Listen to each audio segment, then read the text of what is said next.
இதோ உங்களை தேடி முதன்முறையாக வசீகரமான தொழில்நுட்பம் மற்றும் அதிவேகமான செயல்திறனுடன் UFX மொபைல்ஸ். மெல்லிய தோற்றத்துடன் முற்றிலும் சிறப்பாக எல்லோருக்கும் எளிதாக UFX மொபைல்ஸ். உங்கள் நவீன தலைமுறைக்கான mobile UFX mobiles. Make your move. For the very first time coming your way is an irresistible combination of speed, style and technology. UFX mobiles, exceptionally sleek, totally advanced, and now the phone that everyone can afford to touch. Your next generation mobile. UFX mobiles, make your move.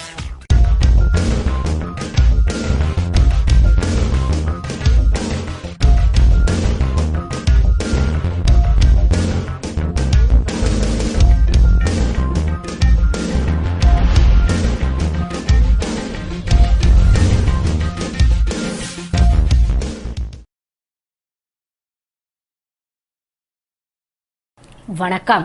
தலைப்புச் செய்திகள். தமிழன் யாரையும் தாழ்த்த மாட்டான், தானும் தாழமாட்டான் என்பதை மெய்ப்பிக்கும் வகையில் முல்லை பெரியாறு பிரச்சினை தொடர்பாக புதுவை திமுகவினர் உண்ணாவிரதம் மேற்கொண்டனர். புதுவை மறைமலை அடிகள் சாலை சுதேசி பஞ்சாலை அருகில் திமுகவினர் முல்லை பெரியாறு அணை பிரச்சினையில் திமுகவின் கருத்துக்களை வலியுறுத்தும் வகையிலும் தமிழக உரிமைகளுக்கு குந்தகம் விளைவிக்க எண்ணும் எந்த சக்தியாக இருந்தாலும் அதனை எதிர்த்து போராடும் நோக்கத்திலும் தமிழன் யாரையும் தாழ்த்த மாட்டான், தானும் தாழமாட்டான் என்பதை மெய்ப்பிக்கும் வகையிலும் உண்ணாவிரதம் மேற்கொண்டனர். திமுக மாநில அமைப்பாளர் ஜானகிராமன் தலைமையில் இளைஞர் அணி அமைப்பாளர் சிவா முன்னிலையில் நடைபெற்ற போராட்டத்தில் மாநில துணை அமைப்பாளர் SP சிவக்குமார், முன்னாள் பாராளுமன்ற உறுப்பினர் CP திருநாவுக்கரசு, சட்டமன்ற உறுப்பினர் நந்தா சரவணன், முன்னாள் சட்டமன்ற உறுப்பினர்கள் ராஜாராமன், MA சுப்பிரமணியன் கென்னடி, முன்னாள் நகரமன்ற துணைத் தலைவர் திரு ஜான்குமார், திமுக தொகுதி செயலாளர் ஏம்பலம் செல்வம், உழவர்கரை இளைஞர் அணி செயலாளர் திரு IG வீரராகு, திருவண்டார்கோவில் காந்தி, திமுக மாநில இளைஞர் அணி துணை அமைப்பாளர் அலெக்சாண்டர், லோக கணேசன், திமுக மீனவர் அணி அமைப்பாளர் சக்திவேல், மண்ணாடிப்பட்டு தொகுதி செயலாளர் வழக்கறிஞர் செந்தில்குமார், தலைமை பொதுக்குழு உறுப்பினர் MK பழனி, வட்ட செயலாளர்கள் சாஸ்திரி, பாபு, குரு, தொகுதி பிரதிநிதி குணா, முன்னாள் கவுன்சிலர்கள் சக்திவேல், வேலவன், சதாசிவம், செல்வம், தொண்டர் அணி அமைப்பாளர் ஜேரும், மகளிர் அணி திமுக அமைப்பாளர் அருள்செல்வி, மகளிர் அணி ஏஞ்சல் மணிதேவி, சரஸ்வதி, அமுதா, பிச்சையம்மாள், புளோரா, கலைஞர் ஆட்டோ சங்க உறுப்பினர்கள் மற்றும் தலைவர் பிராங்க்லின் பிரான்சுவா உட்பட புதுவை முழுவதும் உள்ள திமுக பொறுப்பாளர்கள், திமுக நிர்வாகிகள் ஏராளமானோர் கலந்து கொண்டனர். முல்லை பெரியாறு அணை விவகாரத்தில் ஏற்கனவே ஏற்படுத்தப்பட்ட ஒப்பந்தங்களை எல்லாம் மீறி, உச்சநீதிமன்றத்தின் தீர்ப்பையும் மீறி இன்றைக்கு ஏதோ ஒரு தொகுதியிலே தேர்தல் நடக்கிறது என்ற ஒரு காரணத்திற்காக கேரள மாநிலத்திலே உள்ள அரசியல்வாதிகள் நம்முடைய மக்களையும் அங்கே இருக்கக்கூடிய மக்களையும் சகோதர சகோதரிகளாக பழகுகின்ற ஒரு சூழ்நிலையில் அவர்களை பிரித்தாளும் விதமாக, அங்கே ரத்தத்தை சிந்துகின்ற ஒரு செயலை ஏற்படுத்துகின்ற ஒரு விதமாக இன்றைக்கு சூழ்ச்சிகளை நடத்தி கொண்டிருக்கின்றார்கள். இதை கண்டிக்கின்ற முறையிலே எங்களுடைய தாணை தலைவர் கலைஞர் அவர்களும், தளபதி அவர்களும், பொதுச் செயலாளர் பேராசிரியர் அவர்களும் தெளிவாக குறிப்பிட்டிருக்கின்றார்கள். சேர சோழ பாண்டிய மன்னர்களை எல்லாம் சந்தித்தவர்கள் நாங்கள், சகோதரத்துவமாக இருந்தவர்கள் நாங்கள். இன்றைக்கு இந்த பிரிவினை கடுமையாக எதிர்க்கின்றோம். இந்த பிரச்சனை மிக ஜாக்கிரதையாக கையாளப்பட வேண்டிய பிரச்சனை. இன்றைக்கு மக்கள் எல்லாம் உணர்ச்சி கொந்தளிப்பில் இருக்கின்றார்கள். தேனி, சிவகங்கை, ராமநாதபுரம், மதுரை, திண்டுக்கல் ஆகிய மாவட்டங்கள் வறண்டு போய்விட வேண்டும் என்கின்ற ஒரு அடிப்படையில், ஒரு கெட்ட எண்ணத்துடன், அரசியல் நோக்கத்துடன் ஒரே ஒரு தொகுதி இடைத்தேர்தலுக்காக இந்த ஈனத்தனமான காரியத்தை செய்கின்ற அனைவரையும் கண்டிக்கின்றோம். எங்களது எதிர்ப்பை அமைதியான முறையிலும் சாத்வீகமான முறையிலும், எவரையும் தாக்காமல், எவரையும் இழிவுபடுத்தாமல், எவரையும் புண்படுத்தாமல் ஒரு நல்ல முறையில் திராவிட முன்னேற்ற கழகம் அனுமதித்த வரையில் இன்றைக்கு இங்கே புதுவை மாநிலத்தில் உண்ணாவிரத்தை இருந்து கொண்டிருக்கின்றோம். நன்றி, வணக்கம். இதனைத் தொடர்ந்து முன்னாள் நகரமன்ற துணைத் தலைவர் திரு ஜான்குமார் உண்ணாவிரதத்தை வாழ்த்தி பேசினார். நாம இங்க எல்லாரும் ஒற்றுமையா தான் இருக்கிறோம். இங்க மலையாளத்தார்களும் இருக்கிறாங்க, மற்ற மாநிலத்தோடும் இருக்கிறாங்க. ஆனா நம்ம யாராவது ஏதாவது ஒரு வேற்றுமை காட்டுறோமா? இல்ல, அந்த அளவுக்கு நேசிக்கிறோம். இதுல 142 அடி தண்ணிட்டா அதனுடைய டேங்க் உடஞ்சிடும் சொல்லிட்டு பயப்படுறாங்க. அதெல்லாம் உடையாது. அப்படியே உடையாததுக்கு பல சாற்றுக்கூறுகள் இருக்குது. தப்பி தவறி உடைஞ்சா கூட எவ்வளவு வீடுகள் நாஸ்தியா தெரியுமா? ஒன்னும் பெரிய ஒன்னும் போகாது. மிஞ்சி மிஞ்சி பார்த்தா கேரளாக்காரங்க கட்டி வச்சிருக்கிற பண்ணை வீடுகள் ஒரு 500 ஓடு 600 ஓடு ஃபால் ஆகும், வேற ஒன்னும் ஆகாது. ஏன்னா மீதி இருக்கிற அத்தனை நீரும் தமிழகத்துக்கு தான் வந்து சேரும். இதுதான் உண்மை. இந்த வரலாற்று தெரியாத உண்மையை தெரியாம பாவம் அவங்க அரசியலுக்காக அங்க மலையாளத்துல அவங்க பூந்து விளையாடி இருக்கிறாங்க. இதுல நம்முடைய கட்சி, நம்ம திராவிட இயக்கம், இவங்க நம்ம உண்மை பூர்வமா நம்ம தமிழுக்காக இங்க நீங்க உண்ணாவிரதம் இருக்கிறீங்க. மற்றவருடைய நிலைப்பாடு என்ன? அங்க கம்யூனிஸ்ட் கட்சிக்காரங்க அங்க ஆப்போசிட் பண்றாங்க, இங்க நமக்கு தண்ணீருக்காக இங்க அவங்க என்ன முடிவுன்னு சொல்லிட்டு பின்னாடி தான் தெரியும். பாரதிய ஜனதா அவங்களுடைய நிலைப்பாடு என்ன? அங்க தண்ணீரை கொடுக்க கூடாது எதிர்க்கிறாங்க, இங்க அவர்களுடைய நிலைப்பாடு என்ன? ஆனா இதுல எப்படிதான் நம்ம திராவிட கட்சி மட்டும் தமிழனுக்காக தண்ணி வேண்டும் உண்ணாவிரதம் இருக்கிறீங்க பாத்தீங்களா? இந்த உண்ணாவிரதம் சாதாரண உண்ணாவிரதம் இல்லை. இது நிச்சயமாக அண்ணல் காந்தியடிகள் அவர்கள் காட்டிய வழியில் இருக்கிறீங்க. நிச்சயமாக இதற்கு வழி தந்தவர்கள் டாக்டர் கலைஞர் அவர்களே இன்றைய தினம் உண்ணாவிரதம் இருக்கும் அவருடைய உடன்பிறப்புகள், அவருடைய ரத்தமான நீங்கள் இந்த ஒரு நாள் உண்ணாவிரதம் இருந்ததை காட்டி இதை இந்தியா முழுவதும் இதை எதிர்க்க செய்யுமாறு இதற்கு ஒரு வலியுறுத்தி நாம் அனைவரும் உண்ணாவிரதத்திற்கு நம்முடைய அற போராட்டங்களை வெளிப்படுத்தி அகிம்சையை ஒன்றே ஜெயிக்க என்று கூறிக்கொண்டு வாய்ப்புக்கு நன்றி கூறி விடைபெறுகிறேன். நன்றி, வணக்கம். புதுவையில் ஸ்மார்ட் கார்டு வழங்கும் பணி வரும் 19ஆம் தேதி துவங்குகிறது என்று குடிமைப்பொருள் வழங்கல் துறையை ஆய்வு செய்த முதல்வர் ரங்கசாமி பேசினார். புதுவை தட்டாஞ்சாவடியில் உள்ள குடிமைப்பொருள் வழங்கல் துறை அலுவலகத்திற்கு முதல்வர் ரங்கசாமி சென்று ஸ்மார்ட் கார்டு, ஆதார் கார்டு பணிகள் குறித்து ஆய்வு செய்தார். பின்னர் அவருக்கு வரவேற்பு அளித்த இயக்குநர் பிரியதர்ஷினி, துணை இயக்குநர் கணேசன் ஆகியோரிடம் பணிகள் குறித்து தெரிந்து கொண்டு தன்னுடைய விவரங்களை ஸ்மார்ட் கார்டுக்காக பதிவு செய்தார். அதனைத் தொடர்ந்து செய்தியாளர்களுக்கு அளித்த பேட்டியில் புதுவையில் 13 கோடி செலவில் ஸ்மார்ட் கார்டு பதிவு செய்யும் பணி துவங்கியுள்ளது. இதில் முதல் கட்டமாக புதுவை மற்றும் மாகியில் ஸ்மார்ட் கார்டு பதிவு செய்யும் பணி நடந்து வருகிறது. இதில் 90% பணிகள் முடிவடைந்துவிட்டது.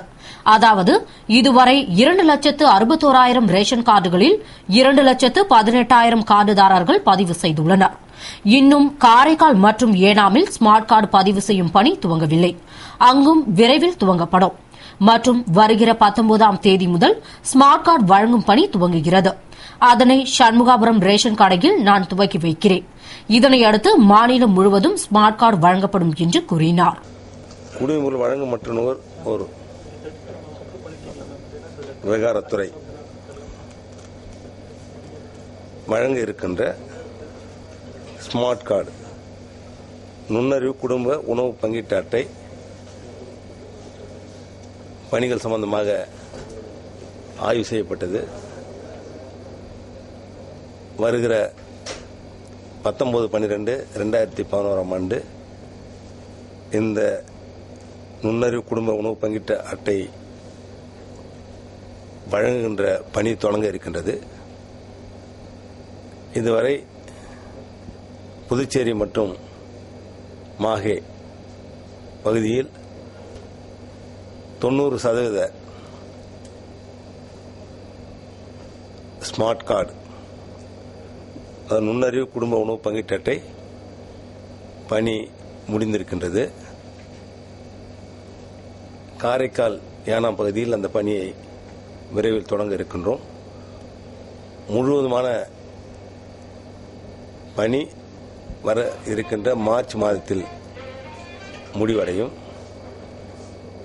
இதன் மூலமாக நமது மக்கள் ரேஷன் கடைகளுக்கு சென்று குடிமைப்பொருள் துறையானது வழங்குகின்ற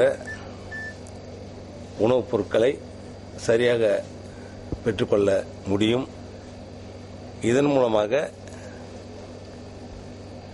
கூடுதலாக இருக்கின்ற குடும்ப உணவு பங்கீட்டு அட்டையினுடைய எண்ணிக்கை குறையும் என்ற நம்பிக்கையும் இருக்கின்றது.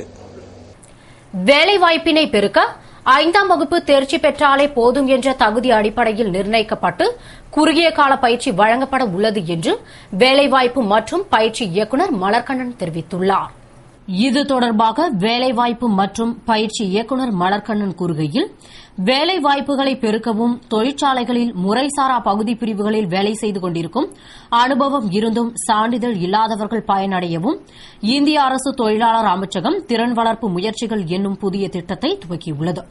அதன்படி வழக்கமாக ஐடிஐயில் தேவைப்படுகின்ற 8ஆம் வகுப்பு தேர்ச்சி என்ற கல்வித் தகுதி முழுவதுமாக நீக்கப்பட்டு 5ஆம் வகுப்பு தேர்ச்சி பெற்றாலே போதும் என்கிற வகையில் தகுதி நிர்ணயிக்கப்பட்டு வருட கணக்கில் பயிற்சி என்ற முறை மாற்றப்பட்டு குறுகிய கால பயிற்சி, அதாவது 120, 180, 210, 300 மணி நேர பயிற்சி என அளிக்கப்பட உள்ளது.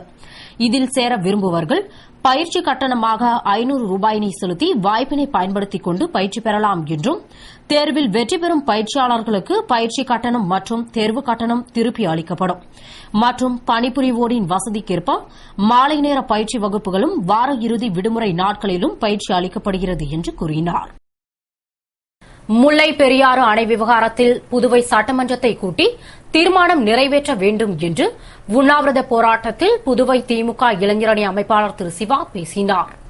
முல்லை பெரியாறு அணை விவகாரத்தில் மத்திய அரசு உரிய நடவடிக்கை எடுக்க வலியுறுத்தி புதுவை திமுகவினர் நடத்திய உண்ணாவிரத போராட்டத்தில் மாநில இளைஞரணி அமைப்பாளர் சிவா முன்னிலை வகித்து பேசுகையில், திமுக தலைவர் கருணாநிதியின் உத்தரவுப்படி புதுவையில் உண்ணாவிரதம் நடைபெறுகிறது என்றும், இந்திய இறையாண்மையை காப்பாற்றும் வகையில் மத்திய அரசு முனைப்புடன் செயல்பட வேண்டும்.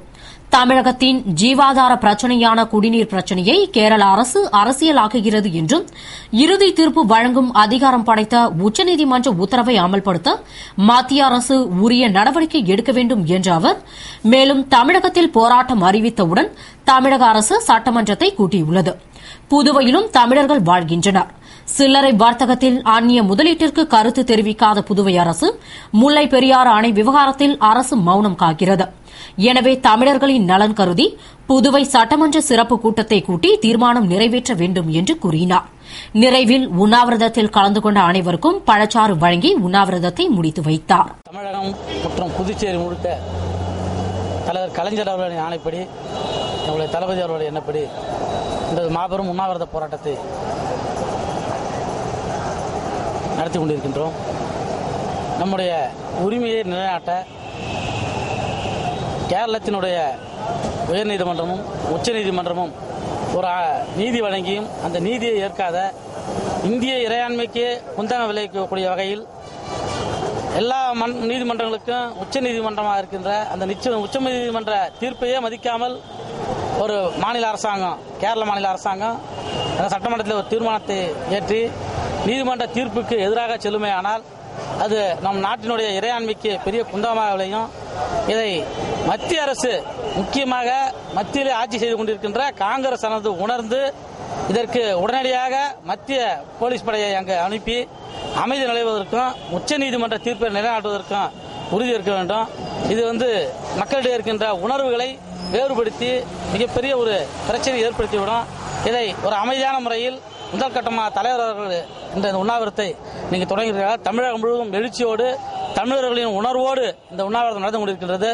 இந்த உண்ணாவிரதம் வெற்றிகரமாக நடைபெற்றுக் கொண்டிருக்கின்றது. இந்த உண்ணாவிரத்தின் அடிப்படையில் தலைவர் எடுக்கின்ற அடுத்த முடிவுக்காக நான் காத்திருக்கின்றோம். இங்கு இருக்கின்ற தமிழர்கள் எல்லாம் உணர்ச்சி பூர்வமாக இந்த போராட்டத்தை கலந்து கொண்டிருக்கிறார்கள். இதில் கலந்து கொண்டிருக்கின்ற அத்தனை பேருக்கும் என்னுடைய நன்றியும் வாழ்த்தையும் தெரிவித்துக் கொள்கின்றோம். இத்துடன் செய்திகள் நிறைவடைகின்றன. வணக்கம்.